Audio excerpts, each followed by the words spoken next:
base after the judicial review is whether or not they consulted properly and gave sufficient information and sufficient consideration about the trees in that process, because primarily this is about the cycle scheme and safety around the cycle scheme, and the trees are a bit of an afterthought, it appears.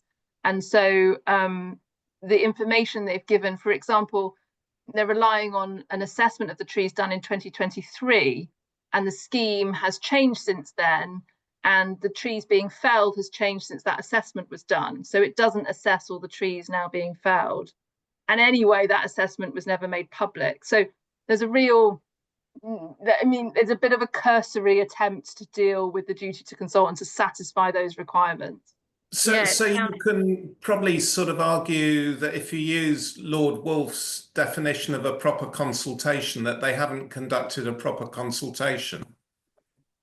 Yes, that or that they're not complying with the DEFRA guidance, and there's no consideration of the DEFRA guidance and the duty to consult. Yeah, absolutely. Sorry, I only just started recording the meeting, and sorry about that. I reminded myself of it, thank God.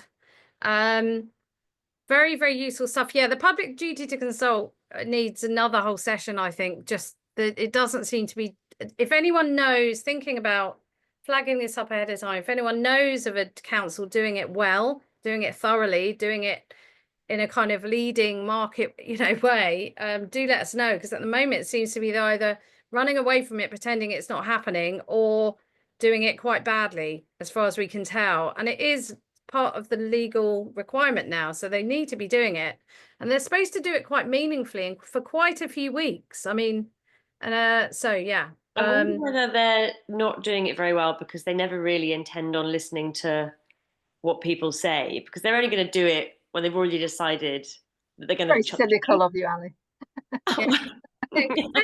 Cynical view, Ali. Goodness me. What might be useful is a sort of crib sheet of things that councils ought to be doing when they do a duty to consult, consultation on street trees, and so that campaigners can quickly tap into that and respond as soon as a notice goes up and say, well, this doesn't comply with the DEFRA guidance because of X, Y, and Z. Absolutely, yeah. I think one of the things we discussed, which was the most worrying thing about the duty to consult, is that they decide on the exemptions and then they don't consult, so they just chop the trees down, and you don't find out that they've made some really dodgy exemption until it's too late. And it's too late, you could challenge it, but the tree's gone. So that's the loophole, isn't it, there, which is really rubbish. Yeah. Thank you. I'm going to go to Anne, and then anyone else new who wants to introduce themselves, please, we'll do that afterwards. Anne, how are you doing with your volume? Oh no. Okay. I'm not quite, it's got to be your volume because you're definitely unmuted. What are you on, a computer, a laptop? Yeah. Oh, okay. Well, hopefully it will come back at some point. Can I just say, Gio, if it was a question for me, and I'm happy for you to email it through the Canopy team or to me, it can be forwarded on and I can try and answer you directly. Brilliant. Yeah, fantastic. Okay. Ali, do you know of new groups that are here? Who else is new to the Canopy group and wants to? Tamara wanted to tell us some stuff that's going on with the Woodland Trust. Yeah, that'd be brilliant. Yeah, and then we'll go to any other people, and then we can do other updates as well. Tamara, welcome. Do tell us a little bit about yourself and yeah, any updates. Thanks, it's great to be here. Yeah, I'm the new assistant campaigner at the Woodland Trust, which means I work within Adam's team, doing lots of different cool campaigning and trying to save a lot of different trees. We've had a lot of different stuff go on since the last meeting. I've deliberately picked a couple that are really positive because everybody loves a bit of good news. So one is the story of Betty Beach at Ripon. So back in 2024, December, back in December 2022, Ripon Cathedral originally submitted a planning application to significantly expand the cathedral, which threatened 11 mature trees, including a veteran beech tree that was nicknamed Betty Beech. And there was a huge local campaign, public outcry. Judy Dench even made a comment in support, which of course was great for collecting PR and social attention, which was great. So they then changed the plans in December of 2024. They retained Betty Beech, but in a way that didn't give her the buffer that she should have had. So essentially, with the pruning and the how close the development still was, it would still have killed her in the long run. So we maintained objection to that.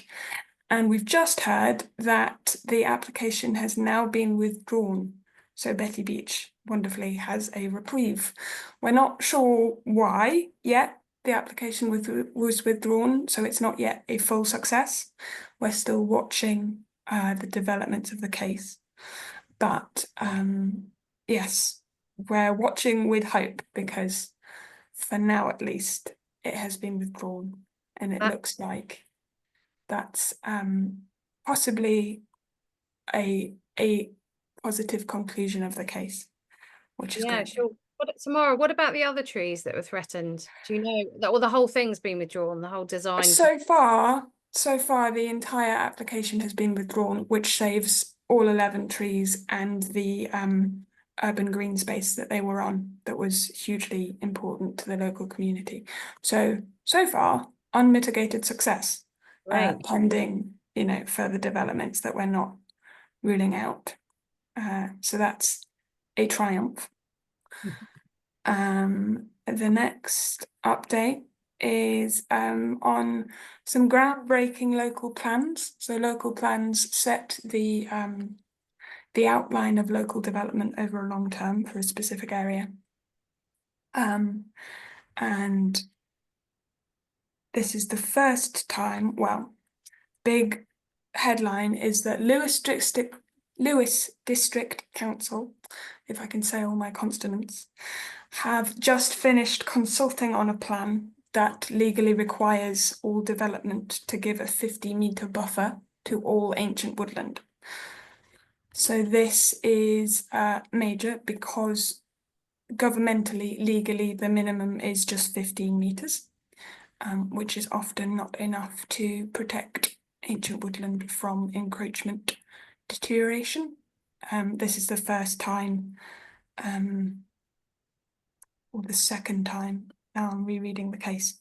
There's been one occasion before where a local plan has included 50-metre buffers. This is the second and the third case now up for consultation, which makes saving these ancient woodlands from encroachment a lot easier for our Woods Under Threat team, because they get to point to the local plan in these cases and go, no, we need a 50-metre buffer, it's in the local plan.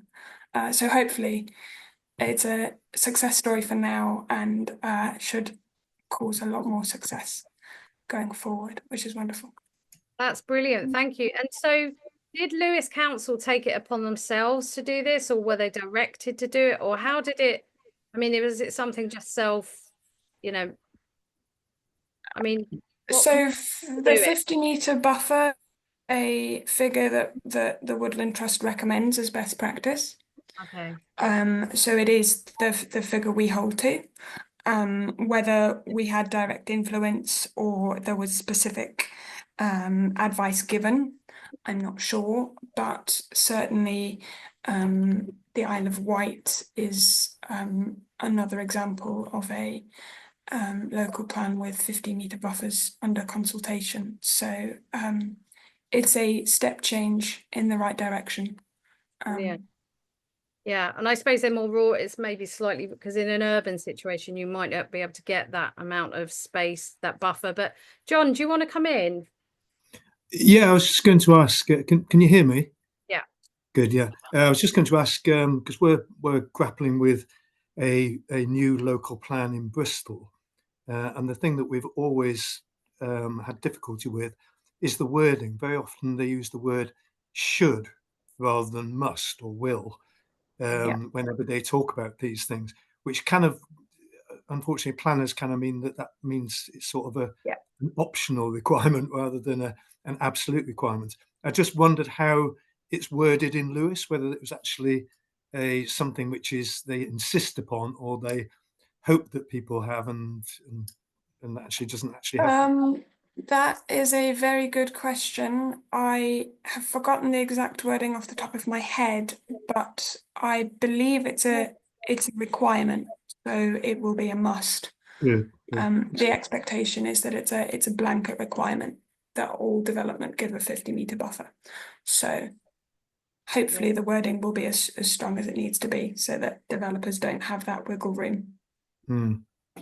Yeah, totally. That's the same with our, our tree and woodlands plan that came out a few years ago that we looked at, and it was a lot of must. No, it wasn't a lot of must. It was a lot of, those kind of hypothetical, kind of flimsy, they wouldn't commit to it, but we'll do it. Aspire to, that's my favorite. Aspire. We will. Yeah. Exactly. So language is very important, isn't it? The way these things are written in. So it's a really important point. Thank you so much, Tamara. That is it's very good to hear of positive things happening in this, in a lot. We've been speaking a lot recently how it's a lot of, there's a lot of losses and it's very hard to keep going sometimes without these, but almost like we need test cases to point to. And these are very good kind of precedents, hopefully, that, we want them to become the precedent, but it's very good to have examples that can be pointed to. Absolutely. Thank you.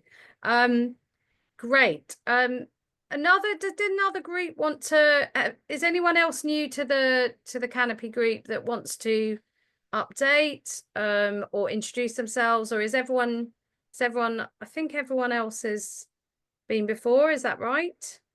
Have I got that right?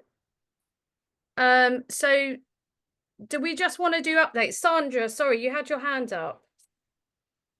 Do you want to come in and? Hello, this is my first time on this call, and I'm as my title says, I'm part of What Trees. So I think Sue's introduced our group before. We're in Walton-on-Thames. So just to say that I'm part of that group, and that's why I'm on the call here tonight. Can you remind us of your campaign? Sorry, I do apologise if my memory's sometimes a bit fuzzy with all these different campaigns, but could you? Ours is quite well. It's very focused around our local council. I don't have all the dates to hand, but Sue's much more up to date on this than I am. Where they basically, there were 6 trees in our local high street, and the local council had a plan to move 2 of the zebra crossings and cut down all of the 6 trees. Now then, they're not particularly mature trees, but they're the only trees in the high street, and they have a lovely blossom, and they are the only natural thing in the high street. So they came along one day and just lopped the top off of 4 of the trees on one side of the road, and there was somebody, one of the residents saw that happening, called his mum, and a number of people got down to the high street to prevent them cutting down or lopping off the top. They were in full blossom. I mean, this happened in spring. It was revolting. Just they top them, don't they? Just take just took the top right off, full blossom. And so there were people in the high street, and Sue, can you know more detail because you were actually there? I wasn't there. Do you want to come in and fill people in? Well, we're going back to 2023 when this happened, and we managed to save 2 of the trees from being the tops being cut off of them, and then started a campaign for there should have been public consultation around this, that was happening, these plans were being made without the public being consulted. So at the end of 23, consultation was held, and What Trees, which is, there's just 5 of us in What Trees, we got onto the streets, we had posters up on all of the trees explaining to people what had happened, what the plans were, etc., etc. And we were out on the streets leafleting and talking to people and encouraging them to respond to the council's online consultation, and telling them how to do, we were telling people how to do that thing, which actually resulted in 260 something responses, which was, for a small council, that was a really, really good response. As a result, the council have come back to us only just at the end of last year, so it took them a year to come back, and they had changed the plans. We had saved, they said we had saved the 2 that hadn't been semi-felled, but the other 4, they were going to dig them up and replace them with saplings. We have continued to oppose, so there was a consultation about it, and we have continued to oppose because actually those trees have continued to survive. They're growing back. And although they're not the beautiful shape the council would like them to be, they stand as a reminder of a failure of the council to consult people properly, and for their brutalist behaviour in just semi-felling them. Again, the consultation, which closed on Valentine's Day this year, we've got the results through today. Again, there were 260 odd responses, of which 173 objected to the council's proposals and 64 supported the proposals, but the council have decided to go ahead anyway, and they're going to dig those 4 trees up and replace them with saplings. So I suppose really we're still on day 0 as far as next steps go. Is that a fair summary, Sandra, really, of where we're at? This is so grim and so ludicrous. It's so ridiculous. It's like, it makes my blood boil. Where is this? Sorry that I don't know where What Trees is based. We're Walton-on-Thames in Surrey, so okay. we're in leafy Surrey. We're fairly near Hampton Court. All right, so let us know how we can help support your campaign. Ali, do you want to come in here?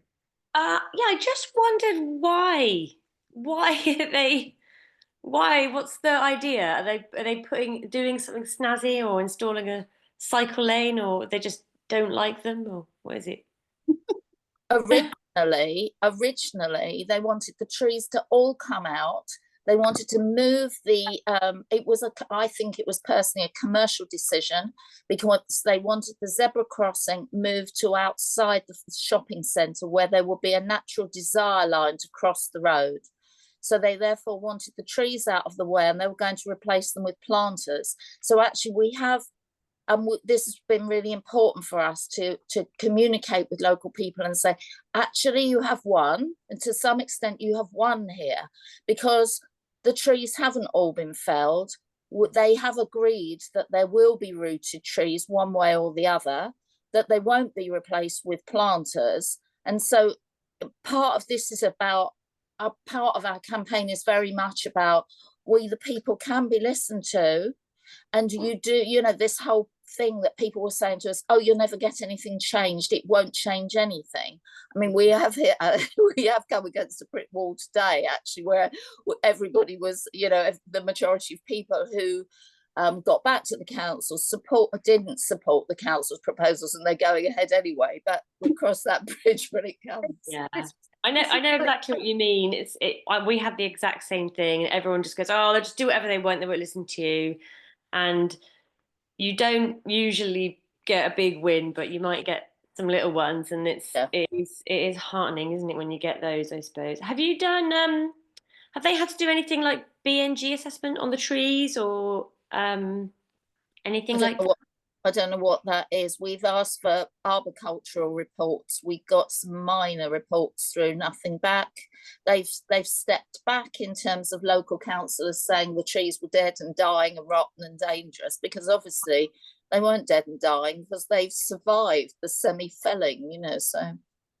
Just sounds like all round shoddy. BNG is biodiversity net gain, so it's what they try and argue they will improve or mitigate. They will improve what was there before, which is, I mean, it's a bit of a red. I mean, it's a sort of fallacy, I think, BNG mostly. And I don't know if it counts if you're not actually building anything afterwards, but it just sounds like a little like a mini version of what happened in Plymouth, and I know exactly how you feel and how frustrating it is. And in Plymouth, with our consultation, which they finally did, they didn't like the result, so they just discounted. They literally just said, well, 500 of them we're just not going to count because they were obviously influenced by our campaign. So they didn't even, praise it. I mean, what this all exposes is a lack of democracy at local level, like the lack of involvement, the disdain from councils towards their local people, that they just can do what they want without involving you in any genuine plan, and the kind of arrogance and coming in, the ignorance of ecology knowledge. It's just unbelievable. It's a real shocker, that one. If you could send us some information and we can maybe circulate it on the Canopy, that's another thing you can do with your campaigns. We can act as a kind of, a medium between different, and we can pass on information we've got a lot of members, so we can, people will help support you, give you advice, and what I'm really surprised at is a lot of infrastructure, like the cycle lane. There was one in Cambridge where trees were felled for a cycle lane. Again, a zebra crossing, when anything structural, highways related is in the picture, that dominates completely the mindset. There's no thought given to the ecology of the area. And we feel that should be, of course, central to any planning, any kind of planning decision. Sandra, do you want to come in? Yeah, it's just a minor point, but also I would say it's not just highways, it's like commercial pressures. I think that they've pitched the sort of like business community, saying that it's in the business, that there's the business Walton High Street Business Group or whatever have wanted it, to have been in favour of getting rid of the trees that have been damaged, because I think is it a bid group, Business Improvement District? Yeah. Oh yeah, that's exactly what we had as well. They push. Yeah. But we've also heard that some of the people who are in those business groups, their behaviour, I've heard recently, among the shops, the businesses, they are quite heavy-handed in terms of demanding their contribution, whatever it is, their membership fee or whatever. It's a levy. They've got to pay a levy from their takings. Yeah, and taking it as far as bailiffs, so the businesses are sort of like captured. They don't have a say. It's whoever that little organising group is. And the thing about the bid is, I think they need about 50% of the levy payers to be voted in for however 4 years, whatever it is. And then they just say, we represent the business and everyone agrees with us. When actually, if you go and talk to the businesses, they don't necessarily agree with everything that they're doing. Absolutely. But they say, I speak for 500 businesses, and that's the end of it. Absolutely. No like nuance or wiggle. No. And also those planters, I haven't seen it.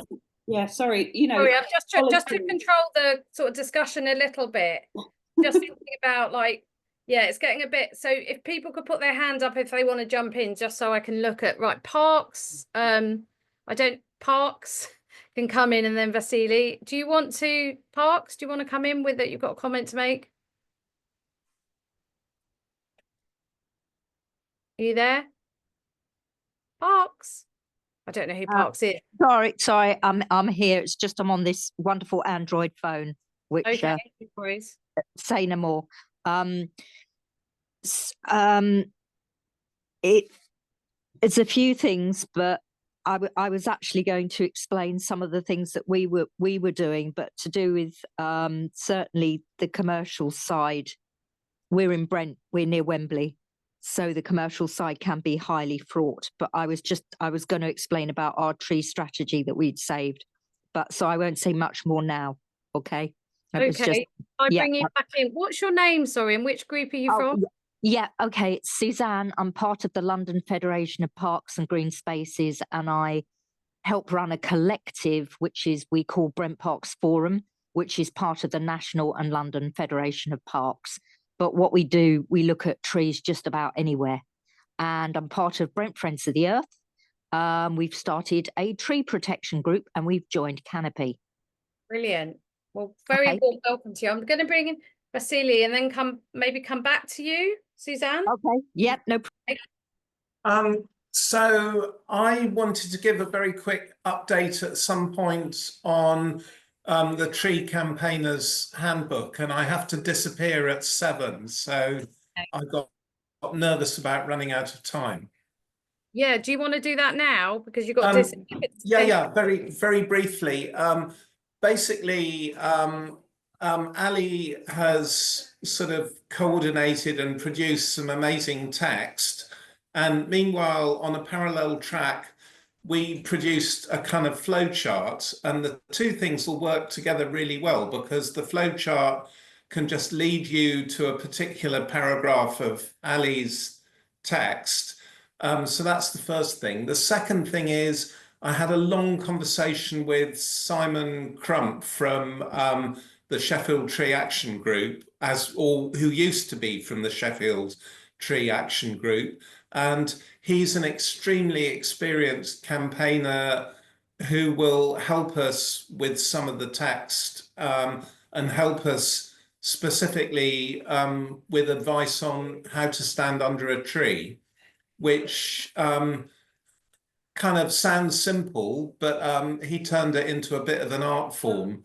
And I think his main point, though, was that when he turned up to try and save the Otley tree that was going to be removed, has now been removed to create a temporary footbridge, the local campaigners were quite easily intimidated. All it took was sort of masked up security people to turn up, and people were giving up the ghost sort of thing. And his point is, if people have been involved with that kind of stuff before, if they can just turn up to help and, you know, give a bit of confidence to the local campaigners, it can really help. So I think that's probably all I need to say right now. We'll work on this thing behind the scenes and probably have something ready quite soon, perhaps for the next Canopy meeting. Oh, I love a deadline. Yeah, Ali, there you go. You've got a deadline there. No, that's absolutely brilliant. That's just what we need, sort of hands-on, practical, pragmatic. And it is true that it is scary if you haven't done it before. I mean, I've been in tussles with like, you know, like when you've done it a few times, you get more confident at it. And I think people are very easily scared, and understandably, you know, with the punitive, you know, the new police laws. But there is a lot to be, you know, there's a lot you can do to prevent tree surgeons, cutters chopping a tree down, you know, with your body by standing under a tree. But although we had a horrific case, as you may have seen in Stoke Newington recently, where there were literally people under the tree, and these cowboy tree surgeons, they've been reported actually, were chopping branches off with people literally underneath the tree. Like, it was unbelievable. We got it on film. So anyway, but normally they won't. Normally a good tree surgery, you know, good responsible won't, you know, whatever happens. But anyway, that sounds fantastic. That's a brilliant thing that we can have a sort of toolkit for what to do. And that was very practical steps to take, you know, how to actually go about feeling confident, almost assertively doing, you know, taking that space, taking that step. And it is slightly into the unknown, but I think it's more and more people have to take direct action, I think. Brilliant. Okay. Now I've completely lost so shall I go back to Suzanne with Parks from the Parks and the London Parks and Green Spaces group. Is that right? Do you want to come back? Could you put your, can we see you, Suzanne, or is... Oh, sorry, I've just poked my eye out gardening. Oh. That you can do, but Oh, no, I hope your eye's not out, literally. No, but it bloody hurt. Oh, sorry. So No, I'm a bit, I will put my... Well, if you don't, that's fine. If you're not, Yeah. that's absolutely fine. Sorry, I didn't realise. I'm suffering here. I'm terribly sorry. Oh dear, don't worry. No, that's all right. I will put it on next meeting. Well, number one, we've been involved in the new tree strategy. We had a very robust tree strategy, and of course, the planning and executive want a weaker tree strategy. Typical. So what we've done is we fought back and we collared the new tree officer and the new biodiversity net gain officer, who was one of the leads in Sutton, who actually formulated biodiversity net gain, then of course saw it kind of destroyed, if you know what I mean. And 10%, as they say, is very low. So it's quite interesting. Rosie, she might be somebody to get to have a chat to this group further about where biodiversity net gain is now. Tree strategy looks like it's being saved in the sense of there's going to be a consultation. We've got some Brent councillors now, due to all the pressure that we have put on them through Brent Friends of the Earth. We all kind of pull together. We're a collective that just keeps popping up in the council's face to do with anything, concerts in parks that are going to disturb things and maybe compact ground around trees. So we've saved some trees. We've managed to get a mast company to not chop down a lovely 60-year-old ornamental tree on the edge of a park. It was just in their way. They ended up having to redo all their agreed plans, which was brilliant because we have this Save Our Trees group through Friends of the Earth. They took us seriously. I wasn't expecting that. I had my high vis on and I was ready to actually tie myself to the tree. It was a tree you really could do that with. And if they touched the tree, they would have actually been chopping me because it's sort of the way it was low growing. So an ornamental, but no, they changed all the plans, and I can share some of that information, I think, before and after. So that's the tree saved there. Tree strategy looks like they're going to have to keep it relatively robust, and they're going to put the complex information as a policy, and the strategy itself is going to be simplified and put before the public. But again, we don't want them to get away with anything by doing that. So they know they're under pressure and they're consulting us further. So there's other things. Sorry, Suzanne, can I just ask, this is Brent Council, so you're a tree group in Brent? Yes. Right, okay, and just to reiterate. Okay. The tree officer and the biodiversity net gain officer are paid officers for Brent Council, but we go and have tea with them in this community library where the community took over their libraries and ran them. So it's very kind of like subversive, and the officers, but I bet, don't sort of shout this out too much. They are very, very helpful, but that is a way to get through if you ever manage to get officers quietly on your side and they're under terrible pressure. And the one thing they are trying to work on is the local nature recovery, LNRS, to find a hook to protect anything. Yes. Yeah. That's fantastic that you've built a relationship with your local tree officers. Ours are very antagonistic towards us, unfortunately. Yeah, really difficult, isn't it? Yeah. Really, really, really difficult. I guess maybe because we're moving towards the city side of things, where though we're traditionally countryside, it's being obviously built up as we speak, Brent. And, they are fighting to protect the trees that we've got because our canopy cover isn't really brilliant. So we use, Brent Friends of the Earth have got a wonderful canopy map. You probably have got all this, and there's also the tree deprivation. I'll remember its proper name. It's another website that basically shows tree equity, it's called. So we use tree equity, and we use the National Friends of the Earth tree map, which has a little blob for every single tree. Even my back garden, which is a Gaian garden with trees galore, they've mapped my trees.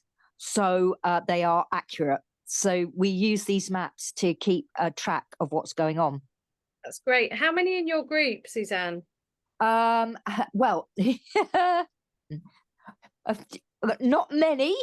But then Friends of the Earth has 250 members, and I represent quite a few parks. If they agree on any, they can disagree. You know, we try to be a collective. So our group has 4 or 5 people at the moment in the intensive tree group, and we're picking up more people all the time, because everybody who does what they do are all very busy, and they're all doing loads of campaigns, but we all come together and get a big voice together. It's very good to align yourself to a local, like a bigger kind of national, green group like Friends of the Earth or Greenpeace. It's something I've thought about we should do really with Haringey Tree Protectors. Thank you so much. It sounds brilliant what you're doing. I mean, the work you're doing, and you're being really practical and really intelligent and imaginative, and having tea with people can be a real, I've asked for a meeting with our tree manager a few times, but he's incredibly grumpy and he doesn't do it. We get that across the London Federation. If you're lucky to have an officer. But anyway, just if it's of any use to anybody, and if anyone needs these maps, we'd be very happy to share the little things that we've managed to do so far. Brilliant. Yeah, fantastic. Thank you. Yeah, do send them to the Canopy email and we can share them, or in the chat, share them. Okay. Thanks so much. That's fantastic. I thought we might have like a little break for 5 minutes. Does that sound okay? Because I need to go to the loo, actually. Is that all right? And just have a breather, maybe 5 to 10 minutes, just get a cup of tea, and then we'll come back. Does anyone have to go really imminently? Because we've got another half. I know, Vasily, you have to. Lawrence, you have to as well? No, well, Lawrence was going to talk about Safe Chester. Yeah, Safe Chester. Yeah, in an ideal world, if I could leave sooner rather than later, because I've got to put my son to bed. Yeah, sure. Can we just, do you mind if I just have a 5-minute, and I'll be back to the script? I mean, you can carry it. Those who want to keep chatting can keep chatting. I've just got to go and have a comfort break. Okay, so I will see you back here.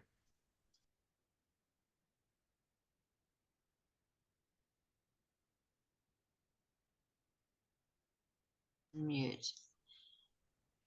Hi, can you hear me? Yes, we can hear you. Yeah. Oh, brilliant. Okay, I just posted something in the chat about Shift, Stop Home Insurers Felling Trees, which is our group, and Jeff and Gio are in that group as well as in Haringey Tree Protectors. We try and help people who've got insurance problems, and of course most of the problems we've heard about in this meeting have been because of insurance claims, and that is just a huge national problem. So our website tries to provide a base that people can come to for support, and Jeff will quite often go out and have a look at the trees if it's local, and we send them our toolkit and so on. And when this handbook comes out, we can perhaps that's the sort of thing we can send to people as well. Our problem at the moment is that we've got absolutely zero money. Well, we've got a minus amount of money, quite honestly. And to keep a website going, you need funds. The reason I'm mentioning it today is because we're having a fundraising concert in 3 weeks' time, Saturday, the 22nd of March, at the Caramel Cafe in North London in Wood Green. So if you're based in London and you'd like to come along and give your support and enjoy some really nice music as well, and have a vegan meal and chat to people about saving trees, it would be brilliant to have you there. So the link to the website where you can learn more details about it is in the chat.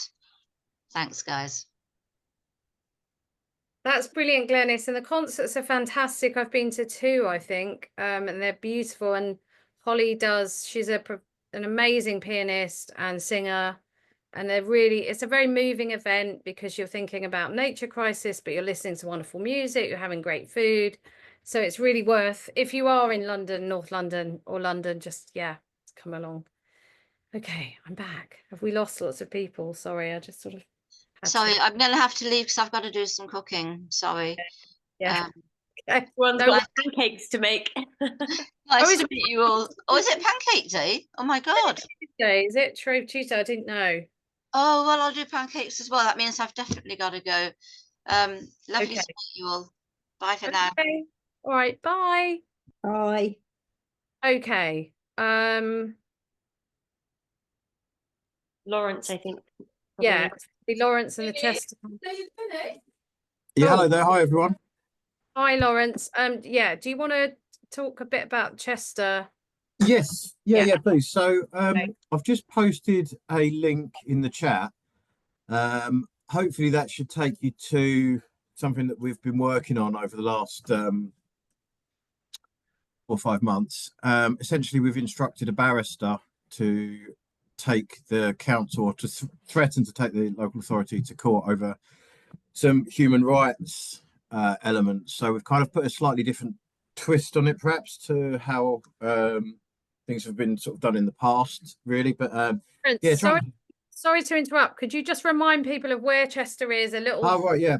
Little summary of the campaign. Sorry. Yeah, so sorry. It's Chester's a street tree in Southend, 150 or so year old. I'm an arborist, and I sort of found an interest in this specific tree because I thought it was completely bizarre that there was plans to fell it. So we've kind of been looking at it from various different angles of how to retain the tree, because it's in a sort of a public open space. We've had some success with iNews, I'd say the independent newspaper, where they've run a national campaign off the back of what we've done. We've had a document, a sort of advert in the, not advert, an article in the Forestry Journal as well. And yeah, the latest thing at the moment is to instruct a barrister down the sort of human rights element, because the area is actually quite a deprived tree with low tree cover, and it just seems to be there's a sort of a lot of unanswered questions and concerns, and a lot of question marks, really. So that's why the document you've shared, or have you shared it? Can you explain? Yeah, I don't know if you can see it. Is it in the chat there? I mean, we emailed it over. I don't know if that works. I'm really not very technical. Yeah, I can see it. So explain what that is a little, if you can explain. So in brief, we've put together a covering letter to introduce it, and a press release. But specifically, we've directed it at 4 members of our local authority. And it's probably a 35 page document. It's kind of a bit of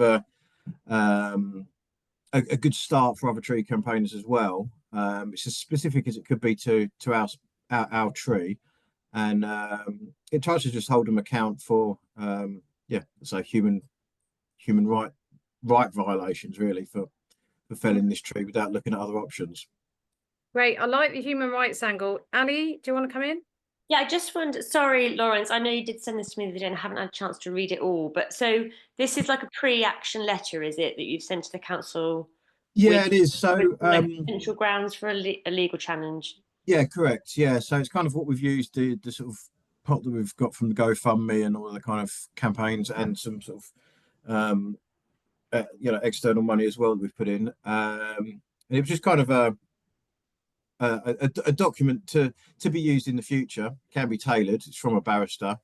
I'm not going to go into too much detail because it's 30 odd pages long, but yeah, certainly worth a read, I think. No, that's great. I think it's really clever way to approach it, because obviously normally we go at things, with policies and policy breaches and blah blah blah blah blah, but actually the broader issue with most of these situations is that the health impacts, when we're looking at street trees, you know, felling them does impact on the health of the people who live around them or used to, you know. So and also, it's clever. I just think it's utterly bizarre that the act of felling it is first and foremost, as opposed to all the other things that can be done. Root prune, reducing it, categorizing it correctly, TPO, correct caveat values. Yeah, because quite often they'll say, well, you know, it won't survive the development. Yeah. And you think, well, why don't we give it a try? Maybe it will. Yeah, I think so much increasingly, as I think more and more about all these campaigns, I think so much is driven by optics, and the optics developers' needs in terms of their product's visibility. So like if they build a new structure or a new set of flats or their new tennis courts, they don't want anything obstructing the view. And it's like this obsession by clearing out everything. So you've just got your product there. And it happens, it's such a pattern I see again and again, because if you look at where Chester is, it's on the pavement, it's a beautiful tree. It's not even on the footprint of the development. As far as I can tell, it's on the pavement. So it's just, I think it's. But I just finished my point, sorry. Sure. And because I'm seeing this again and again, and there's this obsession that you're not centralizing ecology or nature, you're just thinking about money and profit. You're thinking about things looking clean and neat and tidy around your product. And I think digging into that mentality, you know, and sort of, because I think there's a lot of hidden stuff that's going on that we don't really understand when it comes to development and councils. And I think the planning departments are often also the way in. Like we need to start thinking about how do planners think? How do they think about ecology and trees? And, you know, it would be good for us to do a session, I think, on that, maybe even invite a planner along to really tell us what's driving the kind of obsession with chopping down the trees. Sorry, Lawrence, back to you. I know I interrupted, but no, that's fine. I was sort of going in a similar direction. I think it's obviously just cost and minimalising risk. If they're going to build a development and they have to work around a tree, massive cost implications.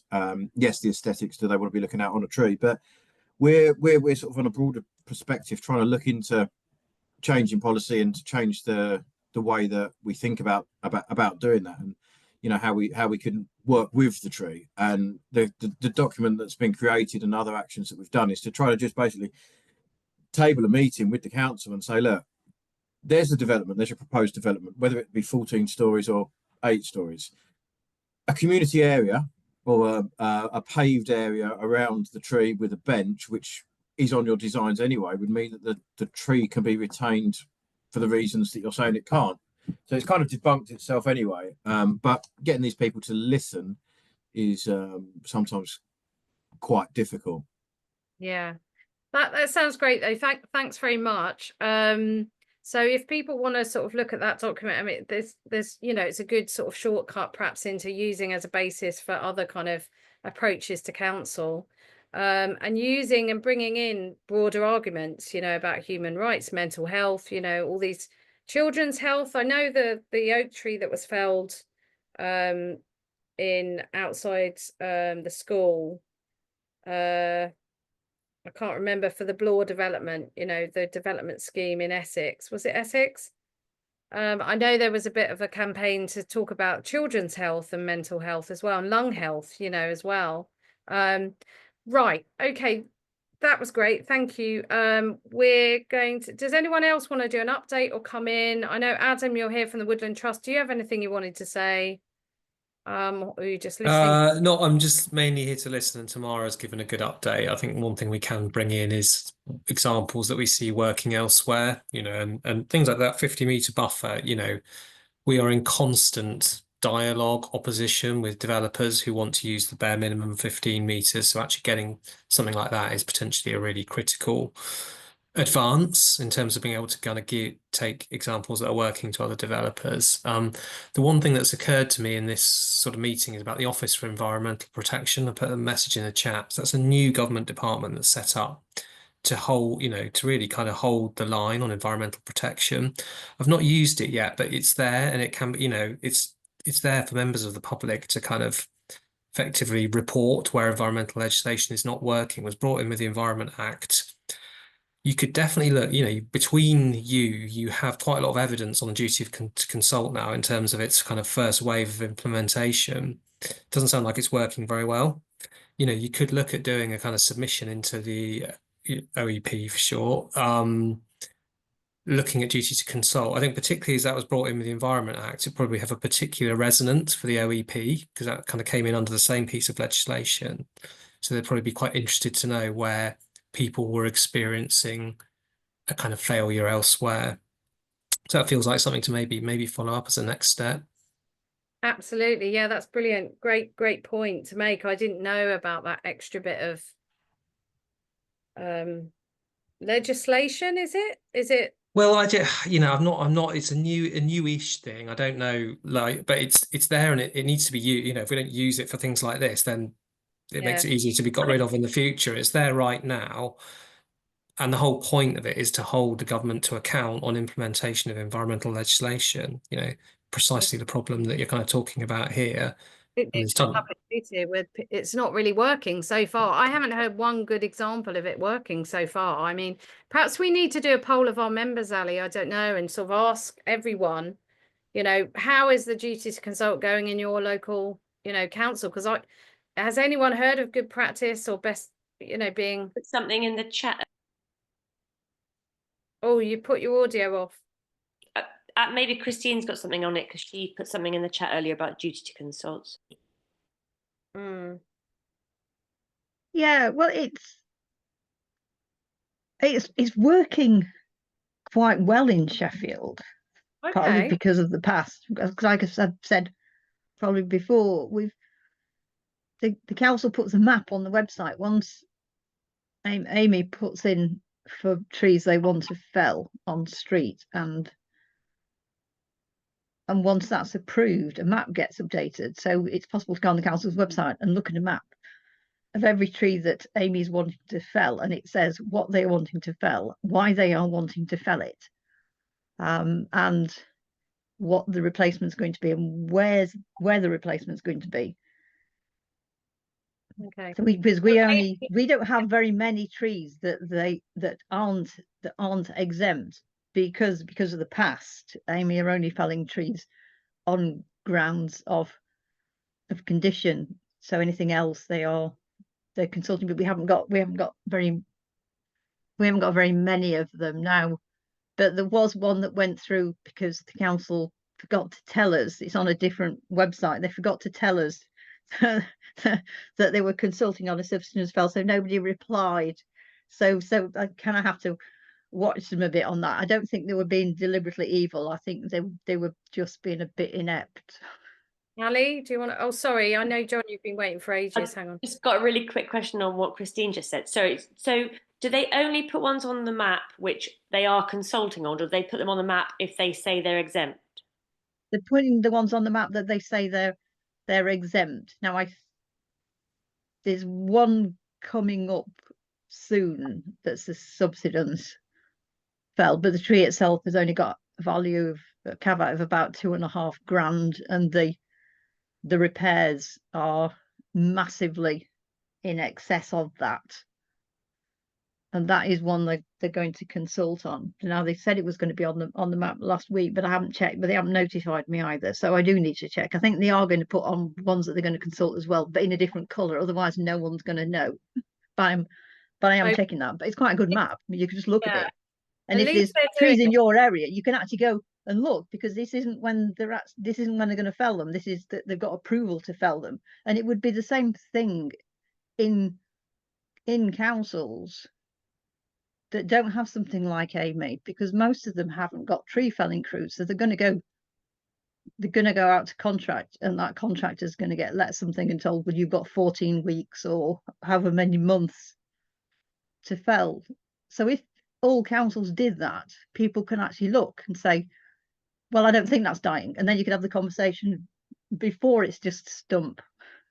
Yeah, exactly. Yeah, no, that's really useful. Thank you too. Because obviously insurance claims are not exempt. People should know that, you know. So they're obliged to do a consultation about an insurance claim, threats against a tree, and for an insurance claim. John, do you want to come in? Oh, you're muted. Do you want to put your God, I've never done that before. Yeah, I was quite happy for that conversation to carry on, because it was something a little bit different that I was going to be updating you on. I think, you know, a lot of us experience this thing where we spend most of our time battling against local authorities, against developers and things like that. But something that we've been doing, which is a bit more positive in the Bristol Tree Forum, and I've been doing it since 2000, is a scheme where we give away a load of trees. It started in 2020 when the lots of the tree planting projects didn't happen for obvious reasons. And I don't know, somebody may be aware that there's a forest nursery up in North Wales that had 750,000 oak trees that they were going to be ploughing back into the soil unless they were able to get rid of them. We took, I think it's 1,600 trees off their hands and distributed them free of charge to people in Bristol and around. And in fact, you know, they've gone as far as back to North Wales and down to Devon and Buckinghamshire and things like that. And we've been doing it every year since. So the Bristol Tree Forum, we spend about £500 on the trees on average each year. And we buy in a load of trees and then we just give them to people. And so far we've given about, well, in excess of 12,000 trees away since 2020. And one thing that was good this year is we always go to this same nursery in North Wales for our trees. And this year they decided they'd let us have the trees for free. So we gave away, this year we're giving away 1,700 trees, 12 different species to loads of different people. And fantastic. I'm in the midst of it now. So I think I've got the last few trees to give away. Yeah, I'd love our group to get involved with something like that, the Haringey Tree Protectors, because obviously we like to do positive stuff as well. Like we had a really good auction last year, an art auction, which was great. But we also need, you know, we'd like to spend some money on some trees and do that kind of thing, because I think it is really positive and it gives your group a whole other texture. And so if anyone, John, I don't know if we could get involved, we've got a little bit of money, we could buy some trees, or, you know, just, I don't know, get involved with that and give some trees away locally and do a little event. Anyway, it's a really good way of raising people's awareness, of people looking at us being a bit more positive. We even give some to Bristol City Council, which is quite ironic. I'd love to do some planting with our council to offer some trees for planting and give them. Yeah, it would be quite good PR. And it may well be that I think if you do it late in the season, quite a lot of these tree nurseries still have lots of trees in the ground, which actually they know they're not going to be able to sell to anybody, and they're quite happy to give them away. And of course, it's good publicity for them as well. So getting the trees for free is kind of an option if we can persuade the local tree nurseries to do it. So I just thought I'd give a more positive story than the usual moaning and grumbling that we do, you know. Yeah, totally. I'm just going to bring in Adam and then Lucy. Sorry, Adam has had her hand up for a little while. That's okay. Just to kind of follow on from what John was saying, and I remember you telling us about that in Bristol, John. It's great, you know, and I think it kind of helps. I think there's a subtle thing that does, which is about helping to widen the conversation, about the range of things you can then talk to a local authority about, and so I think it's helpful in that regard, and that kind of might help some of the other messages about protection be listened to as well as a kind of byproduct of that. Although that's good to do on its own terms, but I think there's some other side benefits that come from it. Woodland Trust has a scheme where we give away trees to community groups and schools every year, about 1 million trees a year. We've done a few this year where we've given a pack of trees, you know, maybe 50, 100 to a community group who then subdivided them and kind of distributed them locally. So I think if anyone's on the call who fancies doing anything like that, we can probably help. You know, we've certainly helped other groups do that. There's also some work that's starting within the Woodland Trust on looking at community tree nurseries, potentially in London. So I know there's a few London-based people here, which would be about growing the trees locally in London and then distributing them. So I think, again, if anyone's kind of having thoughts along those lines or is interested in doing that kind of thing, we could maybe pick that up on another call, Joe, because there's like a really nice kind of good community activity to do there. I'm involved in a project that's just trying to start that in my local town in Nottinghamshire. And there we're working with a charity that works with adults with learning disabilities. So we're going to grow on the trees through the year, and then we're going to plant them out at the end of the year. starting with a few hundred, I think, this year. But Sounds the act of nurturing a tree is it's like a daily connection with a tree through a whole year. And I think if you want to look at building up the values for protection, I think that's one, all these activities help. Yeah, absolutely. I think we need to do more kind of positive stuff and try and involve the council. And they won't meet with us for a cup of tea or whatever. We'll say, hey, we're going to charm them, like. Yeah, I mean, they won't let us charm them, but hopefully they'll come I know it's not that easy, is it? Yeah. But yeah, no, that's fine. Lucy, do you want to come in? Yeah, I think this sounds actually fantastic, John. I just wanted to ask you about how you got the trees transported. I mean, okay, Wales is not too far from Bristol, but I'm just thinking all the logistics of it all. Did someone go and collect them, or how did it work? No, I got them delivered on a pallet. It was a surprisingly small package, actually, and has been whenever we've done it. And I think this year the delivery was £60. So even though we got the trees for free, we paid £60. So we got the whole lot for £60 effectively. Brilliant. But yes, I mean, it was delivered the day after it was sent out from the nursery, and it arrived here, and off I went. Yeah. Fantastic. And what I do is I get another thing we get Bristol City Council to do, because we actually have a very positive relationship with the tree planters. It's the planning people that we struggle with.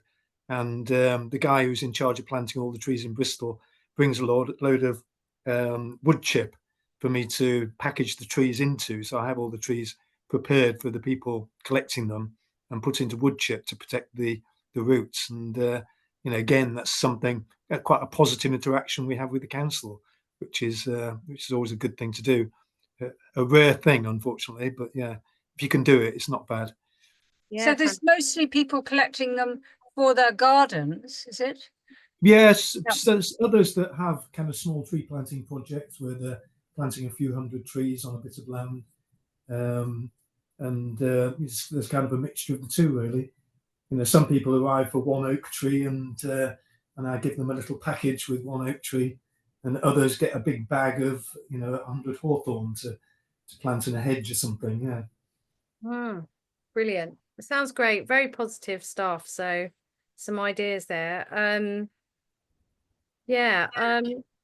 So just thinking, who else would like to talk or give an update? Ali?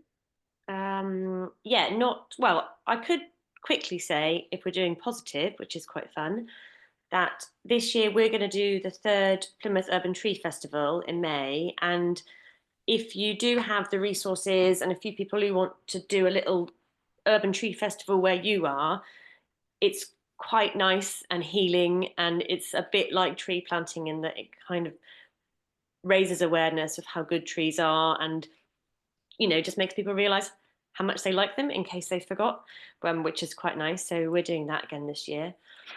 I also want to say that I don't know whether this has been happening everywhere or just in Plymouth, but I have decided that February sucks because they've just been cutting down trees and hedges everywhere. It feels like they've just gone completely bonkers in this last month, just getting in there before the nesting season, I presume. So I wonder whether next year we need to think about like a little mental health campaign or something for February, just to make it less horrendous. But what's happened, there's been a few shocking tree felling episodes in Plymouth recently, but the one which I wanted to mention was that we had, there's quite a busy road into Plymouth. It's 2 lanes on each side, and it's got lime trees on either side, and they are quite close to the road.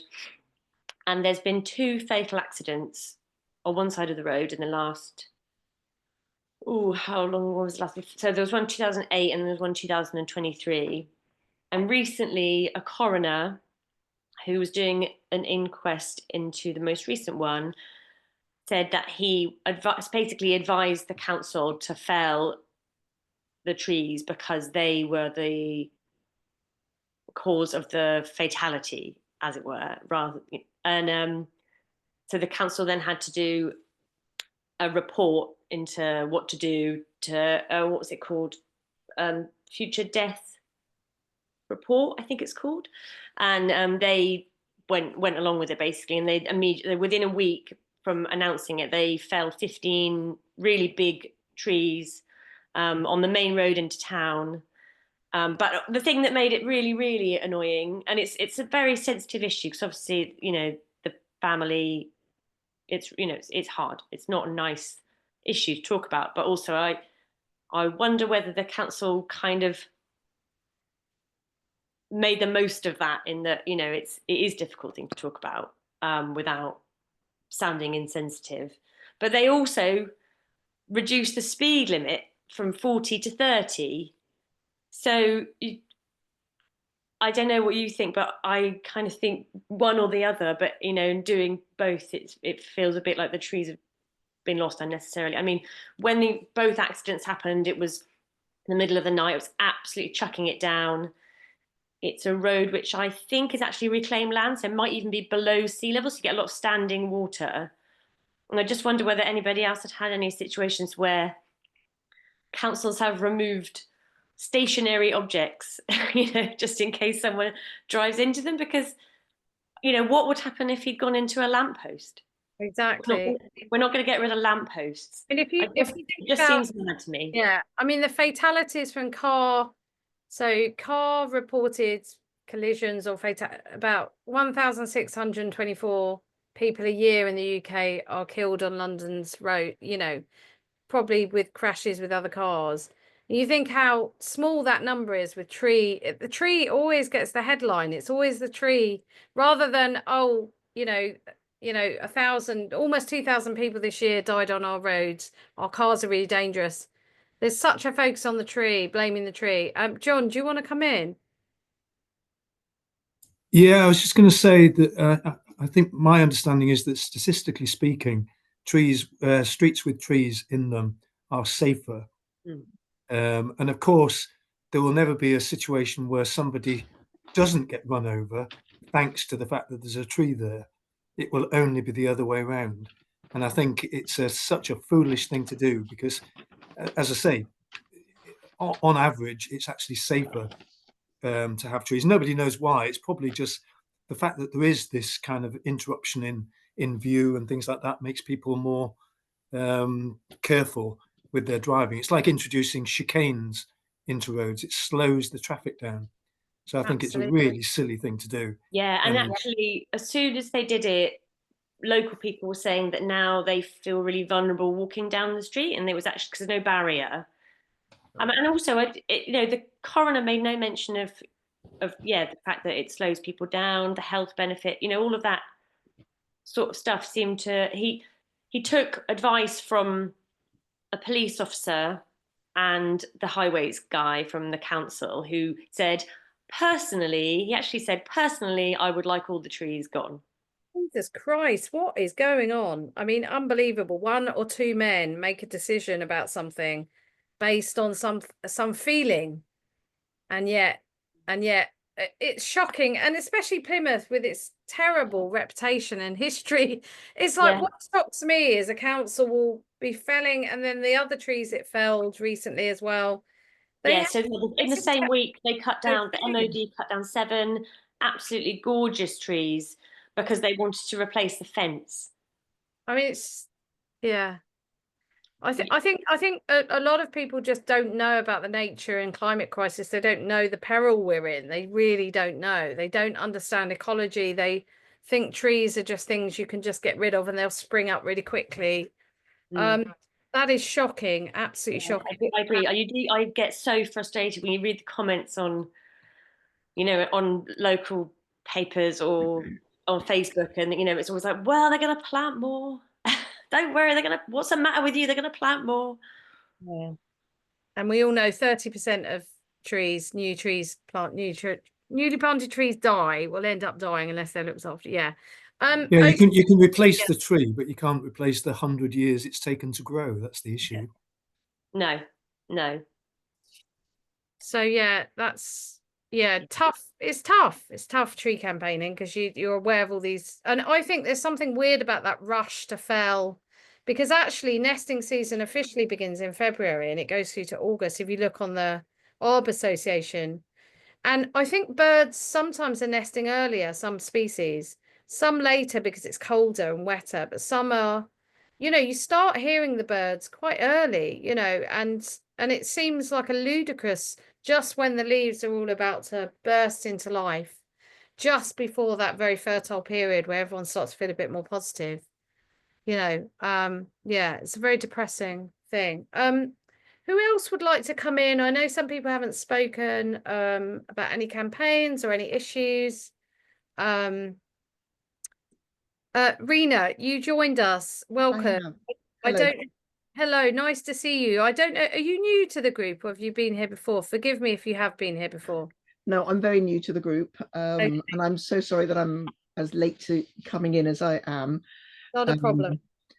I'm in Wivenhoe. Ah, right, brilliant. And I don't know if any of you know about the oak tree in the car park in Wivenhoe.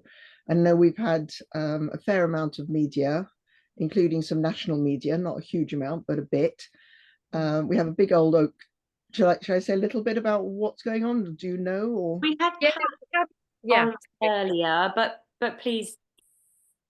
So you said you had Kat on earlier? Yeah, sorry. Kat came in and spoke a little bit about the media campaign, but we're very happy to hear a bit more from what you've been doing. Are you one of the grassroots? Because I know there was an earlier group and she said she came in a bit later. So maybe you've been there from the start. I'm kind of a bit of both. So this has been an ongoing issue for a few years, but a few of us had gone to the council, this is a year and a half plus ago, and said, hang on, before you start felling or looking at felling, can we please have some more reports? Can we do our own, you know, some of our own investigations, or can you get some more information, please, before, because the information so far is not very strong that the tree is the problem. And the council went, oh yeah, we can look at getting, you know, more independent review, or we can do something. And then they went completely silent on us. I mean, literally silent, nothing, until we found on the, must have been about the 7th of January, somebody sort of like popped up on you know, a bit of information that the car park was going to be closed for maintenance. And that was enough to alert us that maybe it wasn't maintenance, but tree felling. And so we asked the question, were told not to be so rude. And then actually it came out a bit later on that yes, it was for tree felling. So we knew the car park was going to be closed on the 13th of January. And it just so happened that a number of people parked their cars there that day and were hanging around the car park, some of the cars and some not. So that's kind of where it all started from. Did we have any idea what we were doing? No. Did many of us have any real ideas about it? No. And we've just been feeling our way through since then. The campaign, there's like a campaign group who Kat is part of, and is doing a lot of work on what evaluations we actually need and what actual proof and how to actually talk. But we moved from the 13th of January, where we knew that the tree was going to be felled by the 15th of January. The tree is still standing. So that's where we're at the moment. We have a reprieve, exactly. We have a reprieve until the 31st of March, and actually to get some reports and some information to the council, and possibly take it further to look at, it's actually to go to Aviva, because Aviva is the insurance company for a house quite nearby. And the Aviva are saying that the tree is a nuisance. And we're like, we really don't think it is. And we really do think that if you cut the tree down, there's going to be a bigger problem here, because the other side of the house is a railway line. It's a really steep embankment and siding and a railway line. And it's a part of a row of terraces, and many of the houses along there have already been underpinned because of the railway line, and because they were built in the I can't remember the exact date, but 18 something, they've got hardly no foundations and the whole lot is sliding. Yeah. And the more we look at it, the more we realize, and we're thinking that actually the reason they're sliding is that a lot of the trees that were in that area have been removed and the soil cohesiveness is disintegrating. Absolutely, like heave. Yeah, we find that a lot with London clay as well. As yeah, this sounds like it's a yeah. I mean, the whole rigged system. I mean, obviously we've banged on about it for years because we're in London, we're in North London. We've been trying to save a tree for 3 years now. The Oakfield plane tree. The plane, the tree's on a slope. The foundation of the house is non-existent. It's a Victorian house, of course. And the insurers only have to implicate a tree in damage to fell it because they've set the case law. The precedent is with the insurers.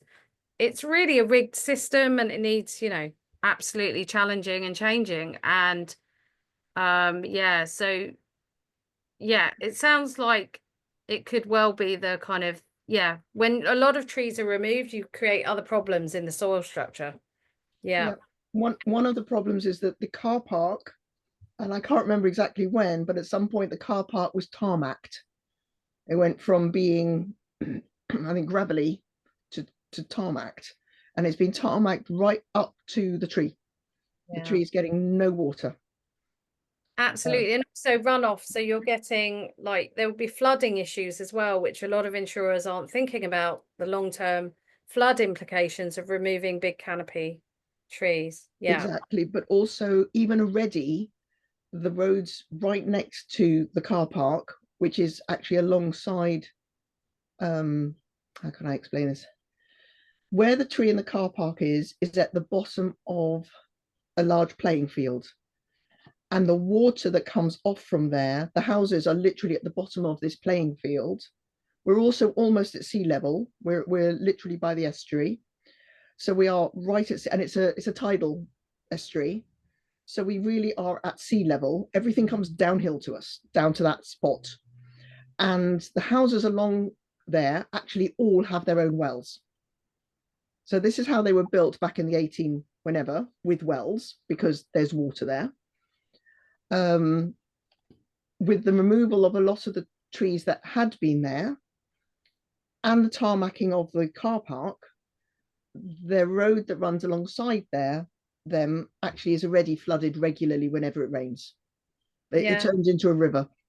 I mean, it all makes total sense if you think about the spatial dynamics and the soil structure and what's happening with the slopes. I mean, any engineer would look at that, structural, and see what the issue was. And perhaps it's worth trying to invite Aviva down to, I don't know if they'd come along, but just a sort of non-confrontational meeting to have a look at because often I think they don't even know much about the trees that they want to fell. They don't really, I'm just a bit, I wanted to ask Adam actually, tomorrow I was just going to, can I just quickly ask, because I know Adam, I wanted to ask a question to tomorrow about the all parliamentary party group on trees in the House of Lords, or is it in Parliament? And I wanted to ask, because I did ask Adam recently, we were quite keen to perhaps either come and attend one of the meetings, which I hope are still happening, or perhaps make a presentation at some point. They are still running. Yeah. We had our last one recently. When the next one is, my brain is telling me June, but I'm not sure if that's correct. I'm not sure about the logistics of attending. What I can do is link you up with our government affairs team who handle everything Westminster and politics in the APPG, and they'll know more about whether or not that's possible. But I can certainly give you that email to find someone who's got a much more useful answer to that question. Yeah, but they are still running, and it's certainly worth asking the question.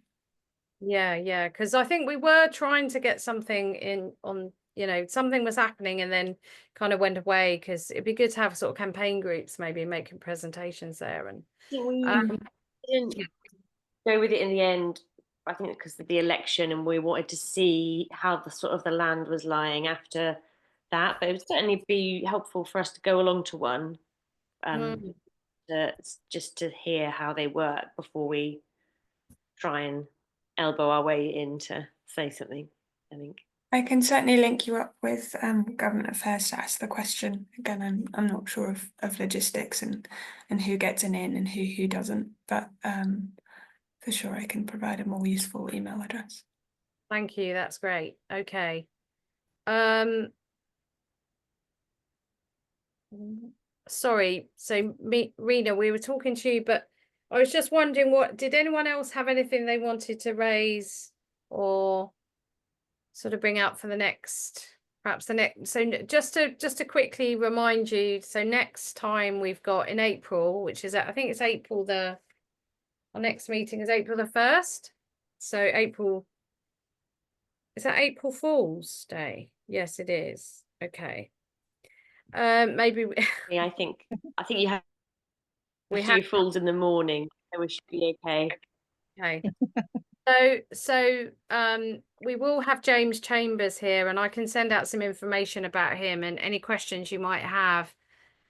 He's kind of quite expert on sort of diseases in trees, internal and sort of fungi stuff, and just kind of test, you know, risk assessment of trees. So anything related to when you're told that, you know, sometimes tree departments do internal, they look inside a tree to ascertain decay, and other times they really don't, and they just say it's dead, diseased or dying without really providing any evidence. So I think he's really good as best practice goes. Yeah, and share his ARB talk.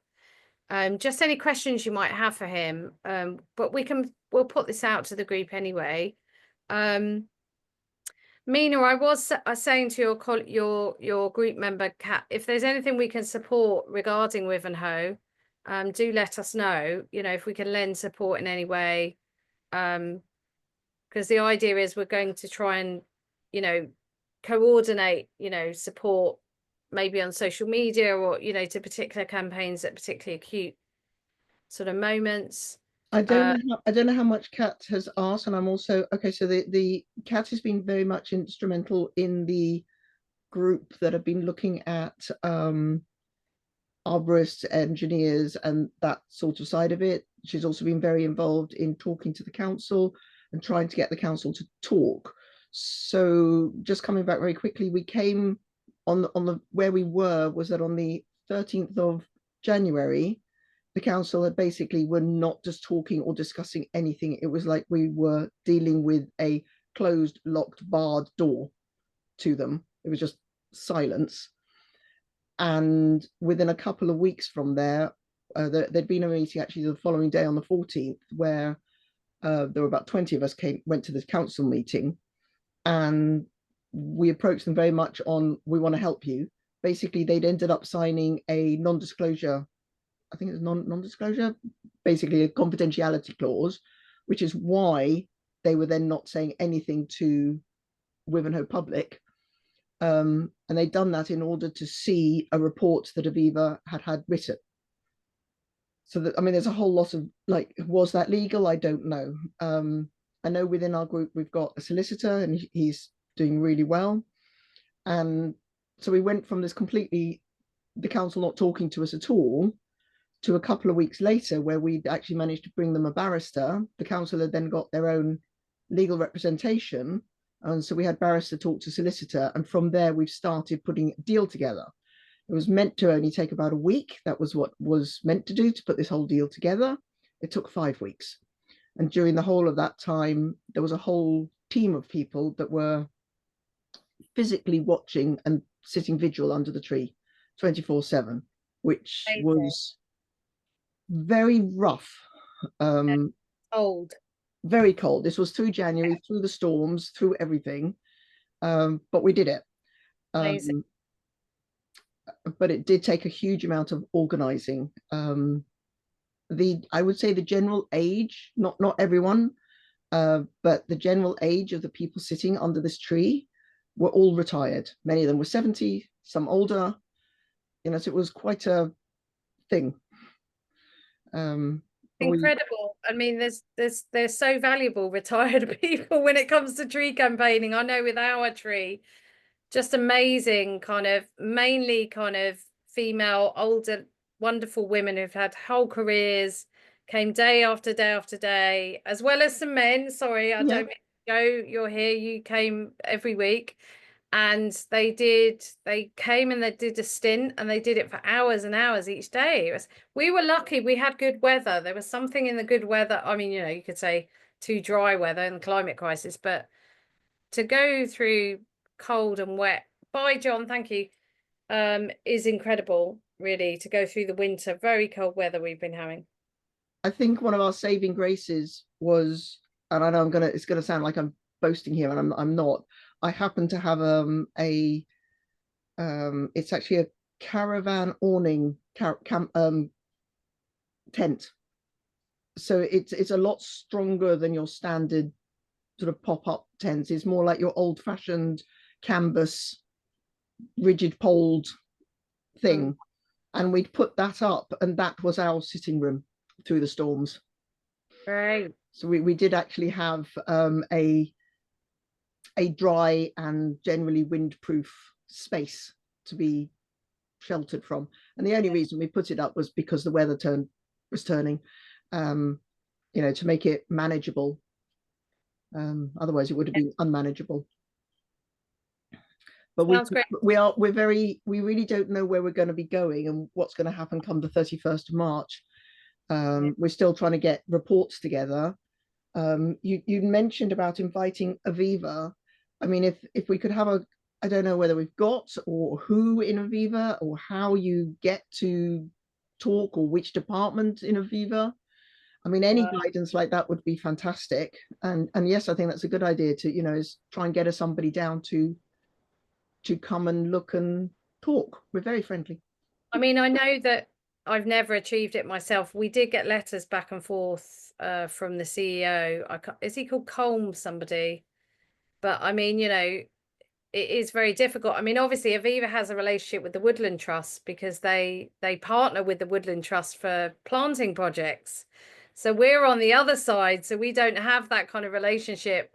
And I'm not sure the Woodland Trust would let us have their contact at Aviva. But I mean, it is important for the insurance industry to start being called out, the bads. We try to, you know, we try and call out the names of insurers that are doing it. I always ask who the insurer is, because insurers don't like bad publicity, and they don't like to be seen as nature destroyers. And Aviva does come up time and time again, as Allianz does. There are other, I mean, take your pick, but it's not enough to partner with organizations and then still be doing this, you know, on the streets. It's the contradiction that is it's very conflicted, isn't it? It's a very conflicted sort of PR image.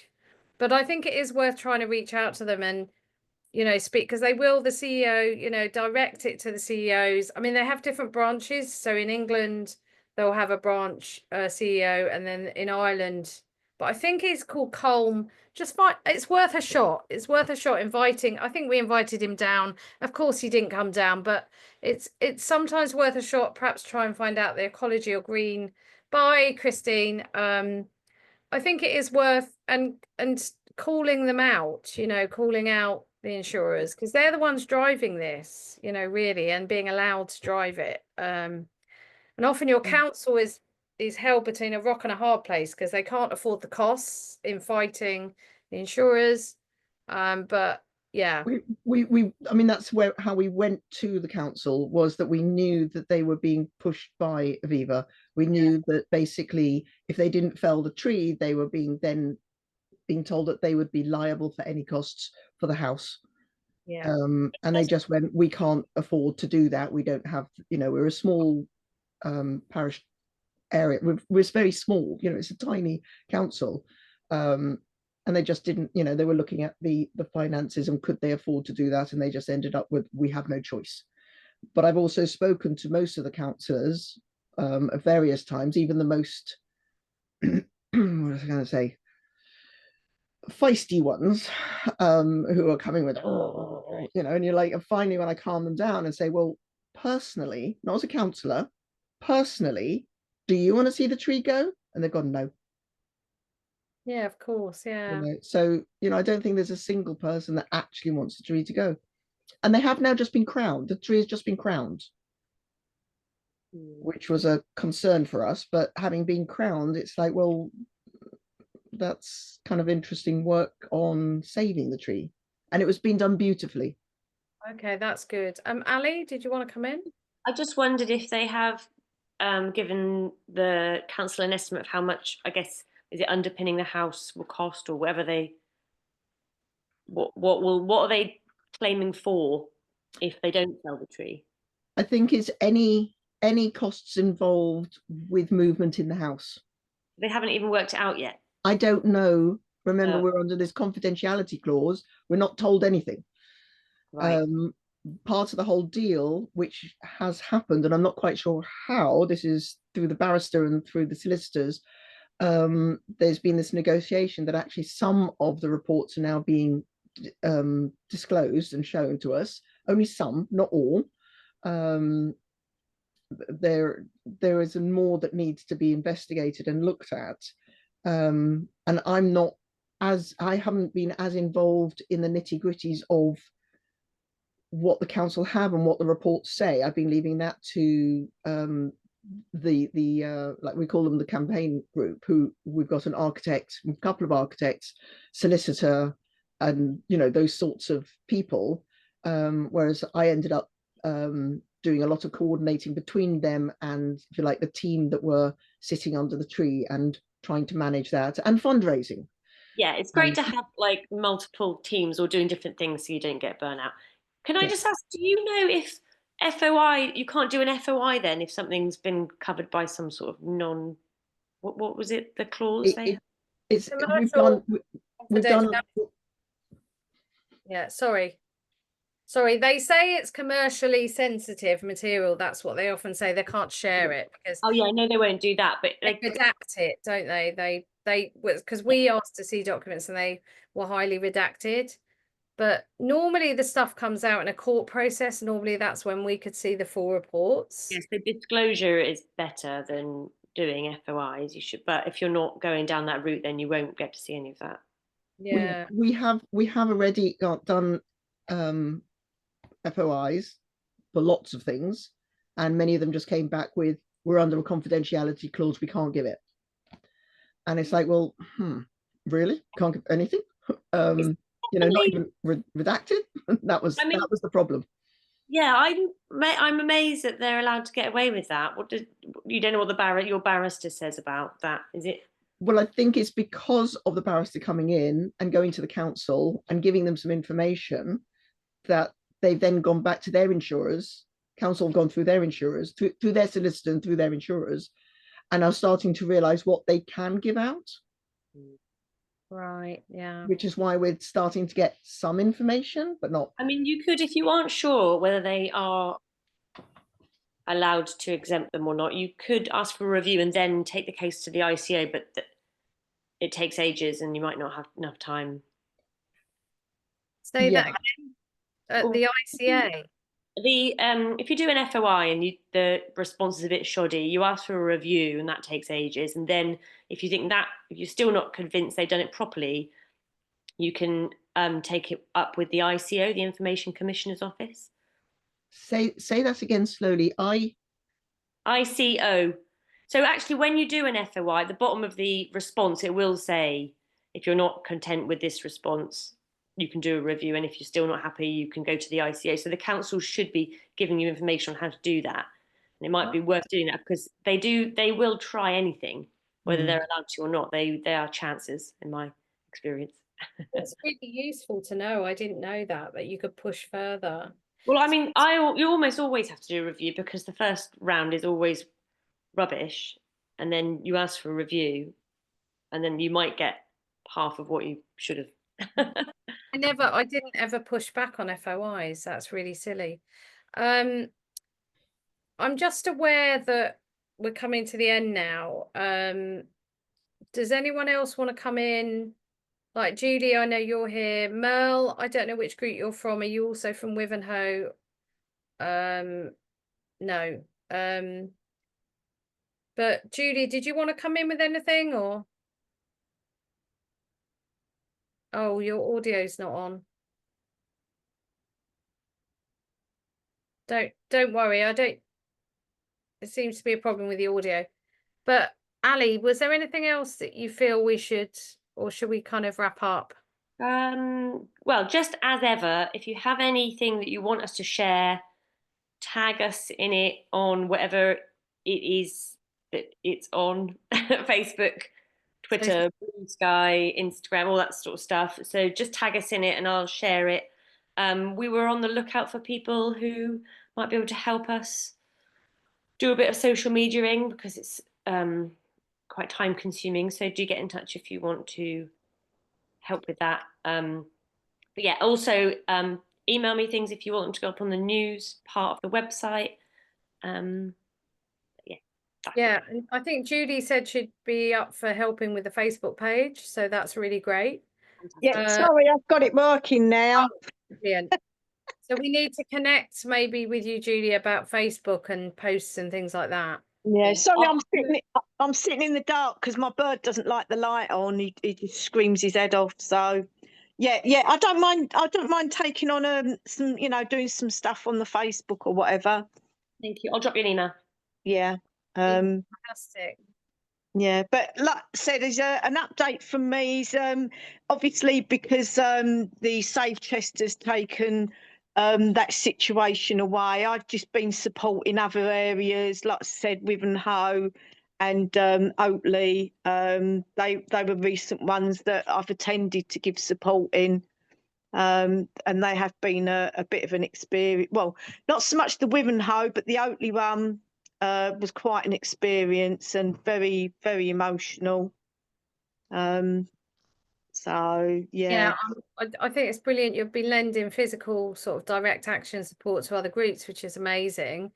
And I know Otley, was it Otley or Oatley? Otley got. Oh, yeah, it's Otley. Sorry, I get confused because there's an Oatley and an Otley. Right, and I know, it got quite divisive and nasty, didn't it?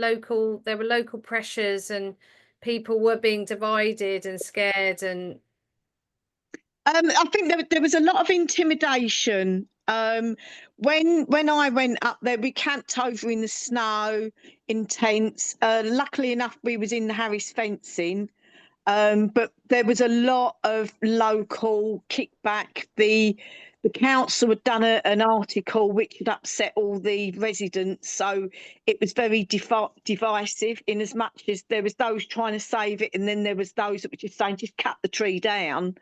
Yeah. And there was a lot of aggression during the night. They were up to antics, throwing snowballs, rattling the fencing, yelling abuse. Like I said, whilst I was there, I was physically attacked, and so was my colleague. Like I said, we wasn't expecting any of that. The first time we went, everything was wonderful and everything was great. It was just when we went back, those tactics that the council used was working, and of course they were saying that it was going to affect their council tax, and it was going to do this, and it was going to cause a lot of issues, so that when they were using the road, it was going to take longer, and it was a lot of congestion, and just coming up with loads of things so that the local people just wanted the tree gone. That's so bad. Yeah, like really bad propaganda, just making and pitting people against each other. It's just it's what people like Trump and Putin do, but at a local level, you get people antagonizing each other instead of working together. Yeah, but we had a lot of that. We've had an awful lot of that. Yeah. Unfortunately, there isn't much you can do when that happens. Like I said, we did stop the felling on that particular time, but then obviously, we've got to come back. We've got lives to lead, and then obviously when we left, we said to them, what you needed to do was get into the tree that was the only way to save it. But unfortunately, they didn't have the manpower. They just couldn't do it, and it was too late. But then that's why they took it. Yeah, it's really tragic, but well done for your efforts. Really, really admirable. I think we better stop now. Thanks very. Oh, Rena, sorry, just one thing. I know that we're just because we've got this slight lull and we're busy getting reports and things. We had been looking or thinking, we haven't even planned it properly, of actually coming down to London and going to Aviva's headquarters and picketing or petitioning there. I don't know if that's something that others might wish to join us with, or whether you'd want to know about it, or if you've ever done it, and what reaction you've had. Yeah, we can share a film. Joe here is a filmmaker, and we did a film outside Allianz's offices a few years ago, which is one of the two insurers. We can share that with you. We can connect, Rena, if you want to email us, and I can share Joe's film. But if you let us know the date in advance, we can try and attend, or depends on work and stuff. But I can try and garner some support locally, depending. I think it's a really good thing to do. And if you can get a little filmmaker to if you can get a filmmaker to accompany you and do some filming, that's a really effective tool. Like, I don't know if you have anyone who's done any filming with you, or we may have someone that might be able to. Whether they're able to come with us on that day, I'm not sure. We do have, probably the same as many of you, we've got quite a lot of contacts with quite a lot of newspapers now and media. So, one or other of them may be interested in coming and doing it. And a quite nice thing to do is to film, get you going in, sent with a written letter that you want to hand in. Yeah. And if they don't come down to, it's kind of quite nice. Like to catch that moment where, even if they don't come to meet you, we've come down to, you didn't want to come to meet us, we invited you. So you invite them first, and then you make the little trip down and you bring a letter, hand it in, and something like that. So it makes a little narrative. And you could have, like, we had a quite fun kind of skit outside. Well, someone dressed up as a tree, and then we did this kind of like chopping, it was a bit like, Amdram. But we had drummers, and it was quite a nice little, I'll send you the film anyway, Joe's film. Joe's here, so thank you. But yes, we better go now, because it's been a long hold. Thank you everyone for staying to the bitter end. And we'll send out some info and the recording and some notes, and about next meeting as well, which will have our kind of resident expert, a tree expert, sort of answering questions. Very tired tonight. Okay. Thank you. Lovely, everyone. Thanks a lot. Okay. Yeah. Bye. Bye. Thank you for letting me join. Yeah, no worries. I'm just going to copy the chat. I think I can do. Oh no, the chat should be exported when the recording stops. I think it does. All the links, I've got them all open, so don't worry if it's gone. Thank you. Say that again, Ali. I clicked on all the links, so I've got them all, and I'll put them in the notes. Great. Okay, so you've got them already. So I'll send you the recording when it processes. Yeah, I'll send it to you. Okay. Right, everyone, take care. Thank you. Bye. Bye. Thanks.